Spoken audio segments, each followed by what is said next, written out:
راشد خان ولې سخت وژړل؟ د لوبغاړو ژړا د ډیرو زړونه دردمن کوي. راځئ چې راپور وګورو افغان لوبډلمشر راشد خان ولې ژړلی دی. درنو لیدونکو السلام علیکم، وخت مو پخیر. راشد خان پلار 11 میاشتې وړاندې د ډسمبر پر 10 نیټه ومړ. هغه مهال چې راشد خان د استرالیا په بیګ باش لیګ کې په لوبه بوخت و، د خپل پلار له مرګ څخه خبر شو. لوبغالي کې له سترګو د درد اوښکې وڅڅېدې او بیا یې له هغه ځایه د خپل پلار جنازې ته د راتګ اراده وکړه. راشد خان بیګ باش لیګ پرېښود او د خپل پلار د مرګ غم رازۍ ته له استرالیا څخه د کابل په هوایي ډګر ښکته شو. راشد خان کابو یو کال وروسته یو ځل بیا د خپل پلار درانه غم ولړزاوه. د خپل پلار د مړینې ستر غم په زړه کې انګازې وکړې او رګونه یې ورته په جوش کړل. راشد خان په خپل ټویټر اکاونټ د خپل پلار هغه تصویر پورته کړی چې د سره په ویډیو کال غږیږي.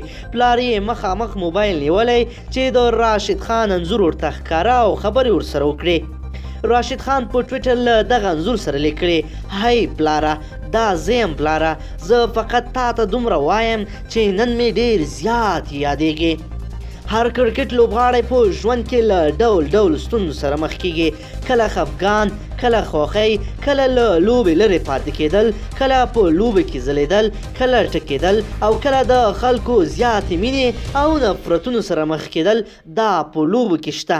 یوازې راشد خان نه دی چې خفګان یې ځپي، بلکې څو ورځې وړاندې د پاکستان د ځوان 14 کلن کرکټ لوبغاړي نسیم شاه مور وفات شوه. هغه د استرالیا خلاف په ټیسټ لوبه کې اخیستل شوی دی او د لوبغالي منځ کې د لوبې پر مهال له سترګو د اوښکې فوارې په دارو شوي او ښې وژړل.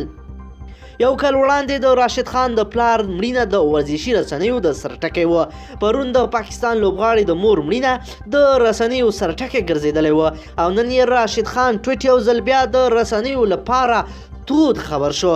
د پاکستاني لوبډلې لوبغاړي د ټیسټ لوبې له امله د خپل مور جنازې ته هغه نارې وهي او هغه یې تر کړه. په همدې ډول سچن ټنډولکر او ویرات کوهلي هم د لوبو پر مهال د پلارانو له مړینې خبر شوي وو، خو لوبې نه وې پرېښې او د پلارانو جنازې پرېښې وې. خو راشد خان بیا د دوی په پرتله نیک کار کړی و او ښه اقدام یې کړی و.